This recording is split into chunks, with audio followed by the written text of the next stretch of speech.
अस्सलाम वालेकुम रहमतुल्लाह। ये बात है आज से 8-9 साल पहले की, जब मैं कोई 16-17 साल का हुआ करता था और मैट्रिक का स्टूडेंट था जब मैंने अंजुमन तलबा इस्लाम में शमूलियत इख्तियार की। और उसके साथ साथ जो मेरा प्राइम फोकस था उस वक़्त, क्योंकि हिस्ट्री पढ़ने का शौक़ था, तो तमाम सूबों के बारे में मैंने पढ़ने की कोशिश की। तो जब मैंने बलूचिस्तान के बारे में रिसर्च की तो गूगल पे तो बलूचिस्तान के बारे में कम और आज़ाद बलूचिस्तान के बारे में ज़्यादा चीज़ें मुझे दिखाई गई। तो मैं बिल्कुल चौंक गया कि यार ये क्या कोई नया मुल्क बनने जा रहा है या क्या सिलसिला बन रहा है। और जब उसकी गहराई में गए तो तब अंदाज़ा हुआ कि Indian propaganda was at its peak. तो मैंने सोचा कि प्राइम फोकस मेरा ये होना चाहिए कि हम लोग अब इस इंडियन प्रोपेगेंडा को काउंटर करने की कोई कोशिश करें। अब सोशल मीडिया से हमने शुरू किया, कुछ ट्विटर के, कुछ फेसबुक के हमारे दोस्त अहबाब थे, यूट्यूबर्स थे, उन लोगों के साथ मिलके से काउंटर किया। लेकिन मैंने कहा नहीं, जो मुझे नज़र आ रहा है वो ये है कि जो नफ़रत है वो लोगों के दिलों तक सरायत कर चुकी है और वो नफ़रत डाली गई है पाकिस्तान के ख़िलाफ़, उसको काउंटर करना होगा।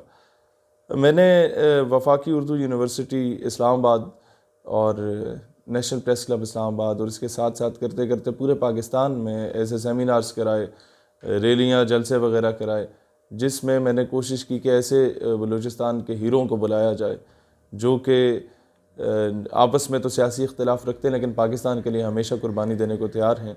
और यहाँ की लिस्टें इकट्ठी की कि जितने बच्चे बलूचिस्तान से ताल्लुक़ रखते हैं पिंडी इस्लामाबाद की यूनिवर्सिटीज़ कॉलेजेस में, उन सबको बुलाया जाए और उन्हें उनके सामने बिठाया जाए और वो बताएं कि असल मसाइल क्या हैं और कौन प्रोपेगेंडा कर रहा है और कौन ये कह रहा है कि जनाब ये तो सारा जुल्म पंजाबियों ने किया या किसने किया। उस सारी चीज़ों को काउंटर किया गया और अल्हम्दुलिल्लाह मुझे ये फ़ख्र से कहना पड़ता है, मैं कह सकता हूँ फ़ख्र से, कि I was the first one from Punjab. 2004 से 2015 तक जितनी वहाँ पर एनार्की फैली, उसके बाद मैं वाहिद बंदा था जो कोयटा गया और कौमी परचम रैली हम लोगों ने निकाली। मेरे क्लास फेलोज़ ने, बिलाल काकड़ और हम सब ने मिल के हमारे तकरीबन, मैं गैरिसन एकेडमी कोयटा में 2 साल पढ़ा भी था when my father was posted there.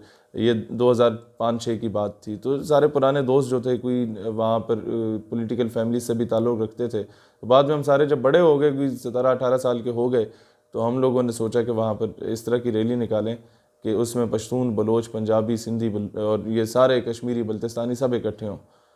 तो उससे कोई सियासी रंग ना दिया जाए, सिर्फ पाकिस्तानी परचम के साए तले हम कोयटा में इस तरह करें। और उस वक़्त ये मैं जानता हूँ कि जो डेथ थ्रेट्स हमें मिला करती थी BLA की जानिब से, BRA की जानिब से, BSO की जानिब, BSO आज़ाद की जानिब से एंड देन BLF की जानिब से, वो हम बेहतर जानते। खैर हमने वो उस वक़्त इतना पब्लिसाइज इससे नहीं किया था क्योंकि ज़ाहिर है आवाम का मोराल डाउन होता था। तो खैर वो सारा किया। इस्लामाबाद में हमने सारे सेमिनार्स किए, लोगों को पाकिस्तान से मोहब्बत का दर्स दिया और ये बताया कि जनाब अगर गवर्नमेंट की कोई पॉलिसीज़ गलत हैं, अगर किसी फ़र्द वाहिद की कोई पॉलिसीज़ गलत हैं, या आप लोगों के अपने नवाबों वडेरों ने आप लोगों पे अगर जुल्म किया, तो इसमें पाकिस्तान का कसूर नहीं है, इसमें उस फ़र्द वाहिद का या उसकी पॉलिसीज़ का कसूर है। और पाकिस्तान तो हम सब का मुल्क है, इससे मोहब्बत, मैं तो पाकिस्तान से मोहब्बत इसलिए नहीं करता कि मैं यहाँ पैदा हो गया, पला बड़ा। मैं तो अलबत्ता सिर्फ इसलिए करता हूँ कि ये वाहिद रियासत है, रियासत मदीना के बाद जो कि इस्लाम के नाम पे हासिल की गई।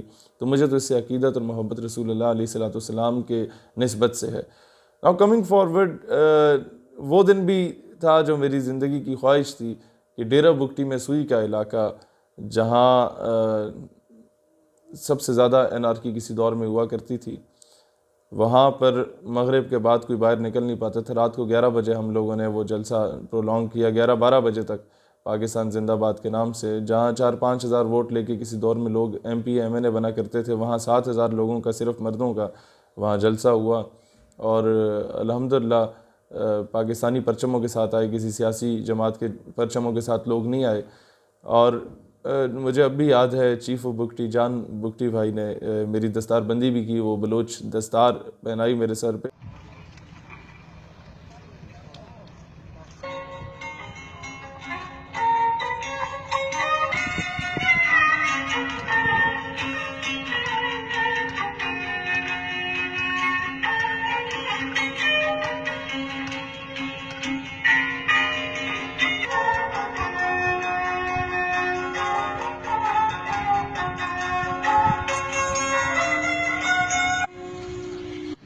जान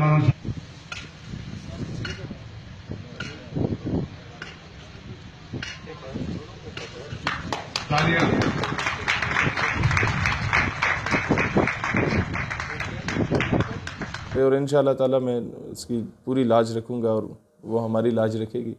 और उसके साथ साथ मुझे याद पड़ता है कि बरामदाग बुकटी को मैंने उस वक्त चैलेंज किया था कि ये जो पहली 2 सफ़ों में यहाँ के सियासतदान बैठे हैं, यहाँ के जो बलोच बैठे हैं, इनको रहने दो, मैं पंजाब से हूँ तो मेरा मुकाबला करो। ये बलोच एक पंजाबी को वोट दे देगा लेकिन गद्दार वतन को वोट नहीं देगा। और सब ने उस पर ताली शाली भी बजाई और कहा कि आप बिल्कुल दुरुस्त कह रहे हैं। और फिर वहाँ बलूचिस्तान से एक ये नारा भी बुलंद हुआ कि हम अगर पाक फ़ौज को ज़रूरत हुई तो हम 50,000 रज़ाकार पाक फ़ौज को देने को तैयार हैं भारत के ख़िलाफ़। तो एक बड़ा पॉजिटिव इसके नताइज आए सामने। फिर आते हैं हम फ़लस्तीन कॉज पर। तो पैलेस्टाइन कॉज पर अल्हम्दुलिल्लाह जितना काम हमारी तंजीम ने किया, इतना नौजवानों में शायद किसी और ने नहीं किया होगा। और मुझे अब भी याद है जो फ़लस्तीन के 400 बच्चे पाकिस्तान में इस वक्त भी पढ़ रहे हैं, मुख्तलिफ़ यूनिवर्सिटीज़ में, मुख्तलिफ़ मेडिकल कॉलेजेस में स्कॉलरशिप्स पे इधर पढ़ रहे हैं। पाकिस्तान अल्हम्दुलिल्लाह हमने कोई भी मुल्क किसी जगह पे एम्बेसी बनाता है तो उसकी तनख्वाहें शनख्वाहें सारे वो लोग खुद ही देते हैं, लेकिन पाकिस्तान में जो फ़लस्तीनी एम्बेसी है उसके सारा बजट हम लोग खुद अफोर्ड कर रहे हैं, पाकिस्तानी अफोर्ड कर रहे हैं। और अब भी हमारे पासपोर्ट पे लिखा है कि it is eligible everywhere except Israel, और इसराइल को हम लोग नहीं तस्लीम करते। खैर फ़लस्तीनी सफ़ीर ने भी काफ़ी रिकगनाइज़ किया, हमारी वोट टेकिंग सेरेमनीज़ में भी आए। सफ़ीर जो एम्बेसडर होता है, जो लोग डिप्लोमेटिक अफेयर्स को जानते हैं वो सही जानते हैं कि वो सरीना या मैरियट से बाहर नहीं जाता, वो इसी तरह के होटल्स में आता है, वो मिन्नते तरले करके। और ये वो सफ़ीर थे जिन्होंने इतना कोऑपरेट किया हमारी सिंसेरिटी को देखते हुए कि हम अगर ये भी कह दें कि जनाब प्रेस क्लब के बाहर एहतजाज है या किसी चौक चौराहे पे एहतजाज है तो उधर भी ये पहुंच जाएंगे हमारे साथ अपनी किसी किस्म की सिक्योरिटी के बगैर। तो ऐसे दरवेश सिर्फ लोग भी हैं। और बैतुल मक़दस का खुर्दा जो आया करता था वो ये हमें खिलाया करते थे उधर जब हम लोग मसला फ़लस्तीन पर डिस्कस करने जाते थे। फिर हमारा ये भी अंडरस्टैंडिंग हुई आपस में कि हमारे तमाम पाकिस्तानी नौजवान और आपके फ़लस्तीनी नौजवान मिल के काम करेंगे इस कॉज़ के लिए, और उनके फ़लस्तीनियन स्टूडेंट ऑर्गेनाइजेशंस जितनी भी हैं उनके साथ हमारे रवाबित हुए वहाँ पर भी और यहाँ पर भी। Then coming towards the Kashmir cause, जहाँ पर आके सबसे बड़ा इख्तिलाफ़ पैदा हुआ वो ये था कि जितना मुझे अब भी याद है 26 जनवरी 2014 को मेरा एक्सीडेंट हुआ। मेरे अब भी दोनों पाँव में, राइट लेग में जो मेरे घुटना है वहाँ पर कोई 14 स्क्रूज़ और कुछ प्लेट्स लगी हुई हैं, और लेफ़्ट जो एंकल है टखना उधर 2 नेल्स हैं, और ये बाएं बाजू में रॉड है। ये हमारा एक्सीडेंट हुआ था जंड अटक के गाँव है चूरा शरीफ उसके सामने। तो वो गाड़ी अनबैलेंस हुई काफ़ी ज़्यादा स्पीड में, तो वो सीधा दरख्त में लगी। तो ये 26 जनवरी को था। उसके 8-10 दिन के बाद 5 फरवरी आ रहा था और हमने प्रोग्राम रखा हुआ था आज़ादी कश्मीर पर। खैर अब मैं तो बिल्कुल एक ही हाथ ये राइट हैंड ही काम करता था, बाकी तो सारे बिल्कुल पट्टियाँ बंधी हुई थी पूरे जिस्म पे। 2014 की बात है। और मुझे याद पड़ता है कि यासीन मलिक साहब अल्लाह उनको ज़िंदगी दे, यौम कश्मीर पे मकबूजा कश्मीर के हुर्रियत रहनुमा यासीन मलिक ने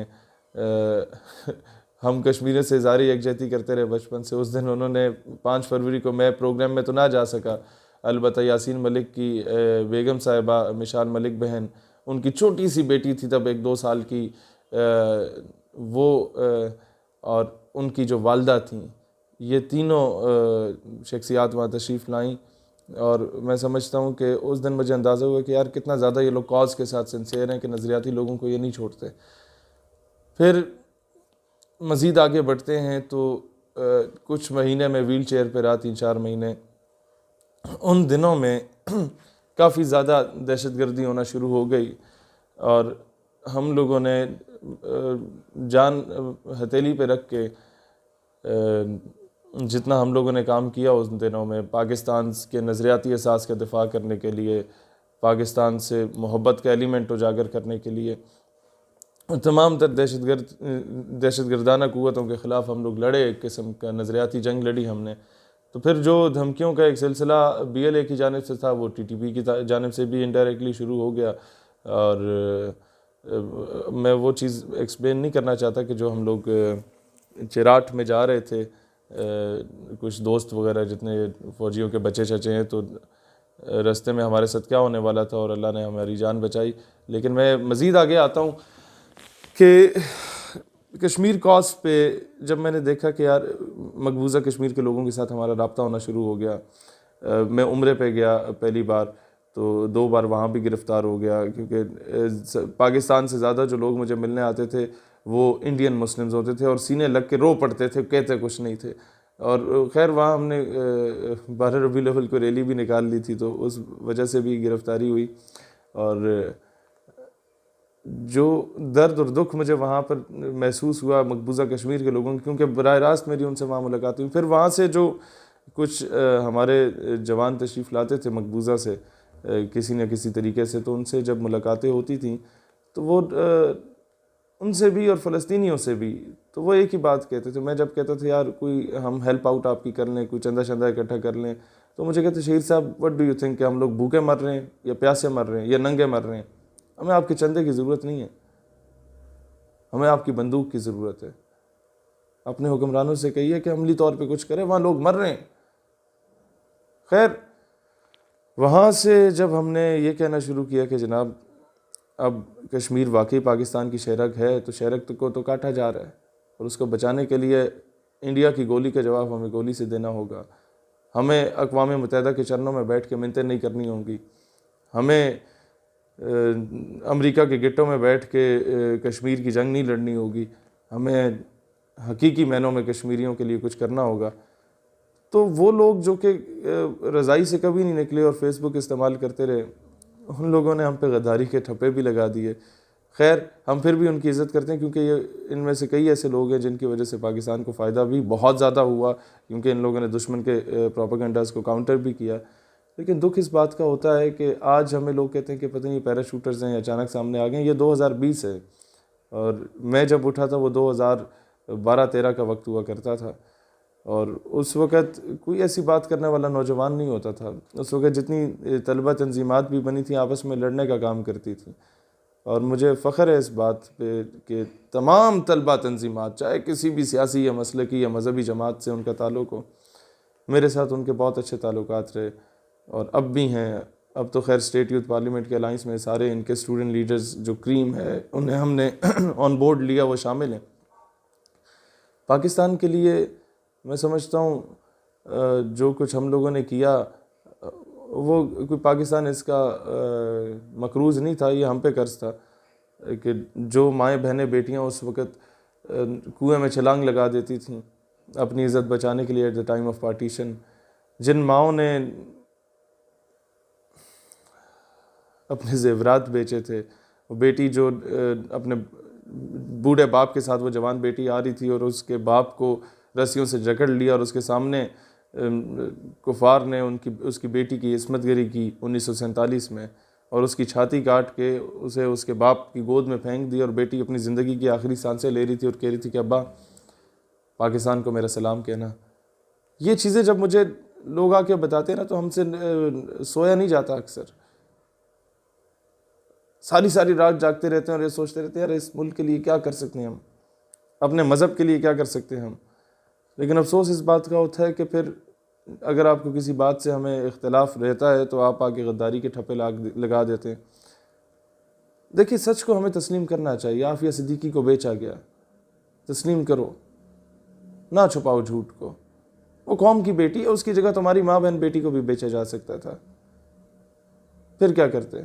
फिर भी कहते कि नहीं बस ठीक है, हमें बर्दाश्त कर लेना चाहिए। अहमद कांसी को यहाँ से उठा के बेचा गया, जो मुसलमानों का एक बहुत बड़ा खैर ख्वाह था। हुआ, हज़ारों लोगों को बेचा गया, हज़ारों लोगों को उठवाया गया। मुझे सबसे ज़्यादा दुख तब होता है जब कश्मीर में बग़ैर तनख्वाहों की शहादतें देने वाले मुजाहिदीन, उनको हम दहशतगर्द कह देते हैं किसी इंटरनेशनल प्रेशर में आगे, फिर कहते हैं FATF, फिर कहते हैं माशी इस्तिसाल, फिर हम कहते हैं पैसे नहीं है, फिर हम कहते हैं भूखे नंगे मर गए। यार एक बात, शायद आपको इख्तलाफ है तो आप ज़रूर रखें आप, लेकिन कम से कम पाकिस्तान का गद्दार ना कहा करें। मैं अक्सर MNAs, MPs, मिनिस्टर्स, सेनेटर्स को सामने बिठा के अक्सर कॉन्फ्रेंसेस में एक करता हूँ कि जनाब अब मज़ीद बर्दाश्त नहीं हो सकता, आप कुछ अमली तौर पे करें। तो अक्सर लोग मुझे गुस्से में आके कहते हैं कि शहीर आप बड़े समझदार हो, हमसे ज़्यादा पढ़े लिखे ख़ुद को तसव्वुर करते हो, अगर जंग हो गई और बांग्लादेश की तरह कोई हिस्सा हमसे अलग हो गया तो कौन ज़िम्मेदार होगा? आप ज़िम्मेदार होंगे। मैं कहता हूँ सर हाँ मैं ज़िम्मेदार हूँगा, क्योंकि आज से 200 साल के बाद अगर मौरिख तारीख़ लिखेगा तो ये ज़रूर लिखेगा कि पाकिस्तान हारे हुए लश्कर में था, लेकिन मौरिख ये कभी नहीं लिखेगा कि पाकिस्तान बुज़दिल और बेगैरत हो चुका था। मैं अक्सर इस तरह के सेमिनार्स कॉन्फ्रेंसेस में जाता हूँ कश्मीर पर, और बड़े आसानी से प्यार मोहब्बत से हंस के बड़े बड़े सीनियर लोग ये बातें कर रहे होते हैं कि कश्मीर में मैदान करबला बरपा है, तो मैं रोक लेता हूँ उन्हें। मैं कहता हूँ सर कश्मीर में मैदान करबला वाकई बरपा है? कहते हैं हाँ हाँ बरपा है। मैंने कहा हिंदुस्तानी फ़ौज क्या है फिर? कहता यजीदी है। मैंने कहा तो कश्मीरी क्या हैं? कहते हैं हुसैनी हैं। मैंने कहा सर मुझे यह ना बताएं कि कश्मीरी फ़ौज, कश्मीरी अवाम मुजाहिदीन जो हैं वो हुसैनी हैं और हिंदुस्तानी फ़ौज यजीदी है। मुझे सिर्फ इतना बताएं कि कूफे वाला कौन है। डरो उस वक्त से जब मौरिख हमें कूफे वालों में शुमार करेगा। तुम लोगों को शायद मेरी बात की समझ ना आए, लेकिन डरो उस वक्त से जब मौरिख हमें बुज़दिल और बगैरत लिखेगा। अमली तौर पे काम करने की ज़रूरत है, और वी आर नॉट पैराशूटर्स, किसी के कंधे पे रख के बंदूक नहीं चलाते। या जो लोग कह रहे हैं ज़ालिम ले रहे होते हैं, किस चीज़ का ज़ालिम? वो अमेरिकन एम्बेसी वाली बात आती है कि वहाँ से जब से आया तो ये PTM का हामी हो गया। भाईजान कोई पहले तहकीक कर लिया करो। ये 2014 की बात है। अमेरिकन एम्बेसी में अमेरिकन एम्बेसी एक और USAID के इश्तराक से ये लोग एक डिबेट कंपटीशन ऑर्गेनाइज़ कर रहे थे, जिसमें कहा था कि जी is education necessary for peace, क्या तालीम अमन के लिए ज़रूरी है? आप इसके हक़ में बोलें या ख़िलाफ़ बोलें। मेरे HOD ने, मैं army public college of management and sciences में पढ़ता था, उनके शहीर तुम अच्छे तकरीर शकरीर कर लेते तो जाओ। मैंने कहा सर मैं अव्वल तो डिबेट कॉम्पिटिशन्स में हिस्सा नहीं लेता, मैं तो वैसे मुकर्रर हूँ, लेकिन यहाँ तो बिल्कुल भी नहीं जाऊँगा। पीछे अमेरिका का झंडा लगा होगा, सामने मैं तकरीर कर रहा हूँगा, तो कोई भी तस्वीर लगा के बोलेगा गद्दार हो गए। मैं वापस आया क्लास में, देन आई रियलाइज्ड कि यार नहीं, हम लोग जो अमेरिका का झंडा पिछले 4-5 सालों से जला रहे थे उसका तो कोई फ़ायदा नहीं है। अखबार के नुक्कड़ में वो भी लोकल अखबार के नुक्कड़ में की छोटी सी सुर्खी लगी होती है कि शहीद सियालवी ने अमरीकी परचम नजर आतिश किया, अपने गम गुस्से का इजहार करते हुए कहा कि हम लोग अमरीकी ग़ुलामी नहीं करेंगे। मैंने कहा इसका क्या फ़ायदा? मुझे रियलाइज़ हुआ, मैंने कहा जाके मुंह पे बात करेंगे उनके सफ़ीरों काबीना के सामने। मैं गया HOD साहब के पास, मैंने कहा सर मैं जाना चाहता हूँ। HOD साहब ने हंस पड़े, उन्हें अंदाज़ा हो गया कि अब ये करना क्या चाह रहा है। उन्होंने कहा शहीद तो मुझे ज़रा तकरीर लिख के दो ना, और वो मैं देखूँगा, उसके बाद फिर मैं तुम्हें जाने दूँगा। मैंने खैर तकरीर शकरीर लिखी कि मलाला बड़ी नेक खातून है और आफिया सिद्दीकी को सही गिरफ़्तार किया गया और हमें दहशतगर्दी के ख़ात्मे और अमन के क़याम के लिए अमेरिका का साथ देना होगा। HOD साहब ने वो पढ़ी, मुस्कुराए, कहते हैं बेटा ज़मीर तो मेरा भी नहीं मानता कि तुम ऐसी बातें करो, ना ही तुम्हारा मानता होगा, लेकिन अलबत्ता पोजीशन इसी से आएगी। मैं क्या बिल्कुल सर पोजीशन तो इसी से आएगी। तो क्या पहन के जा रहे हो? शेरवानी तो नहीं पहन रहे? मैंने कहा नहीं सर वो शेरवानी तो नहीं ना, अमरीकी एम्बेसी का फंक्शन है तो pant coat shirt coat tie शाई लगा के जाएंगे। कहता हाँ हाँ हाँ, यही मैं तुम्हें बता रहा था कि वो कोई बुरा इंप्रेशन उन पर ना पड़ जाए। हम पहली बार ही हमारी यूनिवर्सिटी को जाने दे रहे हैं तो कोई अच्छा इंप्रेशन पड़े। खैर मैं आया, मैंने कहा यार अब वहाँ सच तो बोलना है लेकिन ज़रा सपोर्ट भी लेके जानी चाहिए। मैंने सर के पास दोबारा चले गया। मैंने कहा सर आपको पता है हमारा इदारा पहली मरतबा जा रहा है किसी एम्बेसी के प्रोग्राम में, तो इलेक्ट्रिकल इंजीनियरिंग, सॉफ्टवेयर इंजीनियरिंग और BBA के बैच के 10-10 बच्चों को हम लोग ऑन बोर्ड लेते हैं। आप इजाज़त लें कि ऑडियंस के लिए हमें 30 बंदे चाहिए और एक एक टीचर भी हम रख लेते हैं उसमें, ताकि बच्चे डिसिप्लिन उनका मेंटेन रहे। तो जब मैंने ये कहा कि टीचर भी रख लेते हैं तो उनके वहम गुमान में भी नहीं आया कि ये कोई जाके वहाँ पर दंगा शंगा करने के इरादे में। खैर उन्होंने कहा बिल्कुल ठीक है, तो मुझे लिस्टें प्रोवाइड करो किस किस को लेके जाना चाहिए। मैंने कहा सर मैं आपको लायक बच्चों की लिस्टें देता हूँ। अब ज़ाहिर है वो एक डिपार्टमेंट के HOD थे, तो बाकी डिपार्टमेंट्स में कौन लायक है कौन नहीं है उससे तो उन्हें सरोकार नहीं था। तो मैंने जितने दान नुमा टाइप, माजरत के साथ वो सुन भी रहे हो, मतलब हटे कटे ज़बरदस्त दबंग टाइप हमारे जो दोस्त अहबाब होते थे तमाम डिपार्टमेंट्स के, उन सब के नाम वहाँ तहरीर किए। और टीचर्स जो 3 हमने रखे वो रखे जो हमारे टाइप के फ्रेश होते थे, जिन्होंने फ्रेश BS ऑनर्स या MS किया होता था और आ जाते थे वहाँ विजिटिंग फैकल्टी के लिए। तो हमारा एज डिफरेंस इतना नहीं होता था, तो गपशप आपस में अच्छी होती थी। उनको भी हमने ऑन बोर्ड लिया। उन्हें कहा सर आप जाएंगे एम्बेसी का प्रोग्राम है, तो बड़े खुश हो गए कि हाँ चलेंगे इंशाल्लाह। खैर कोस्टर अरेंज हो गई, एम्बेसी के जो भी लड़के शड़के थे उनसे बात होगी कि भाई हमारी ऑडियंस वाले भी आना चाहते हैं तो आप इजाज़त दे दें। उन्होंने कहा जी you are more than welcome, हमें तो इंतज़ार होता है कि कोई सुनने वाला भी आया हुआ हो। खैर 78 एजुकेशनल इंस्टीट्यूट्स के डिबेटर्स गए, बीच में शहीद सियालवी साहब भी गए और 30 बंदे हमारे साथ और चले गए और 3 वो टीचर्स। रास्ते में जनाब पेट्रोल पंप आता है, मैं उन्हें कहता हूँ जनाब ज़रा गाड़ी रोको, पेंट कोट मैंने पहना होता है और साथ एक थैला सा पकड़ा होता है, तो गाड़ी रोको यार मैं वॉशरूम जाना है। गया वॉशरूम में, तो शहीद साहब जा पेंट कोट में रहे हैं, वॉशरूम से निकल रहे हैं तो शेरवानी ओढ़ी हुई है।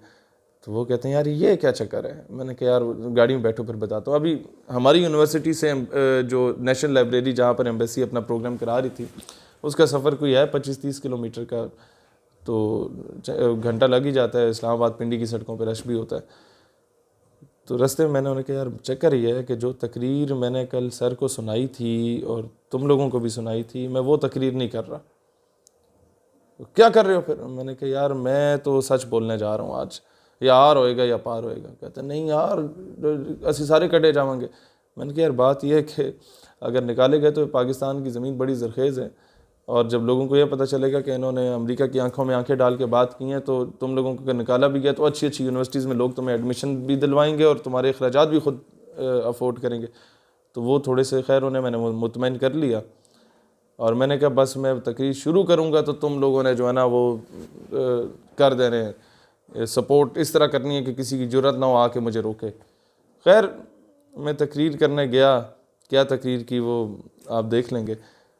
मुझे खुशी इस बात की हुई कि जब वो सेमिनार ख़त्म हुआ, सेमिनार क्या डिबेट कंपटीशन ख़त्म हुआ, तो ज़ाहिर है अब इनाम तो मुझे नहीं मिलना था, क्योंकि सच हमेशा कड़वा होता है और सच बोलने वाले को बागी और गद्दार का लेबल भी मिलता है। लेकिन तकरीर करके मैं ऑडिटोरियम से सीधा बाहर निकल गया और आधा ऑडिटोरियम जिंदाबाद मुर्दाबाद के नारे लगाता हुआ। What is the literacy rate of United States of America? It's 99%. If education is necessary for peace, then the so-called champion of human rights and world's most well-educated nation, the United States of America, would not be responsible for the insurgency and terrorism in Iran, Iraq, and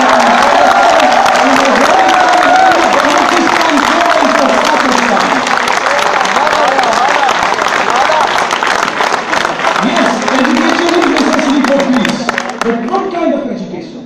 The message of love, peace and prosperity which was given to us by the Holy Prophet sallallahu alaihi wasallam. The message which was given to us by the Holy Quran, that if you have killed a single human being, it means you have killed the whole humanity. And if you have killed the whole humanity.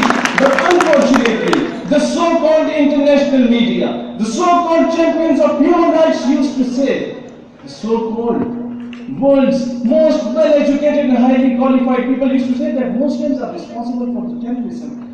Let me ask you a question. What is the literacy rate of Israel? It's 97%. Then what is being done in Palestine? Thousands of Muslims what was done in Iran? What was done in Iraq?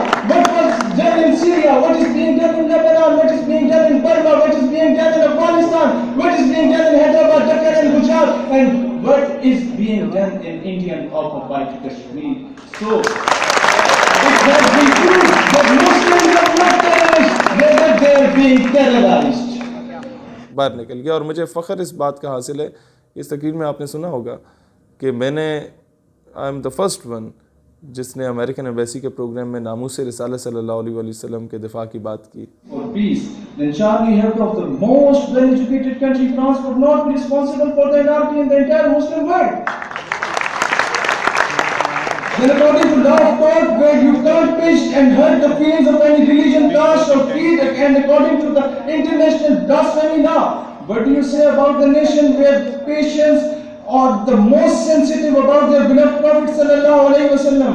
Dear audience, Let me to express extent of these patients in my national language because English linguistics council dropped by these patients. हमने हर दौर में नामों से रिसालत के लिए की है छोड़कर सियासत का सिलसिला फुसूल फकत एक नाम मोहम्मद से मोहब्बत की। मैंने अफ़गानिस्तान से फ़लस्तीन, कश्मीर से बर्मा तक के एक एक मुसलमान मज़लूम की बात की और कहा कि दहशतगर्द असल तुम लोग हो अमेरिका वालों जो दुनिया का अमन तबाह कर चुके हो।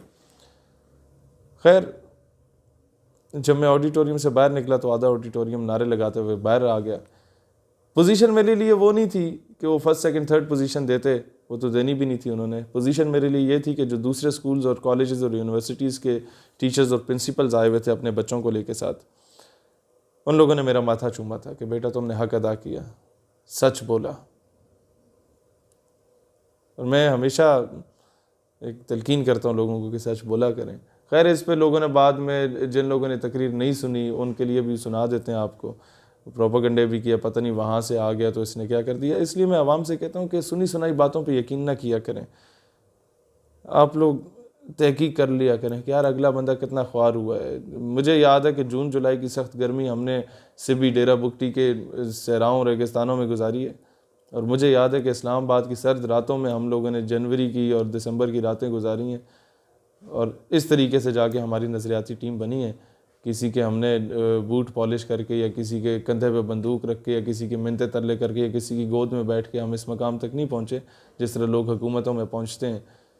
हम अगर पाकिस्तान का दिफा करते हैं या पाकिस्तान से अकीदत और मोहब्बत रखते हैं तो ये हमारे ईमान का हिस्सा है।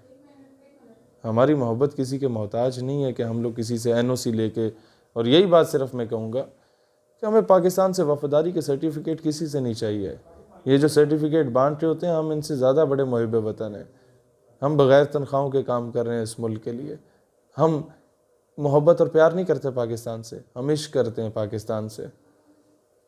खुदा की कसम इश्क करते हैं पाकिस्तान से। मैं समझता हूँ इकबाल दुरुस्त कहते थे, मीर अरब को आई ठंडी हवा जहाँ से, मेरा वतन वही है, मेरा वतन वही है। इंशाल्लाह वो वक्त दूर नहीं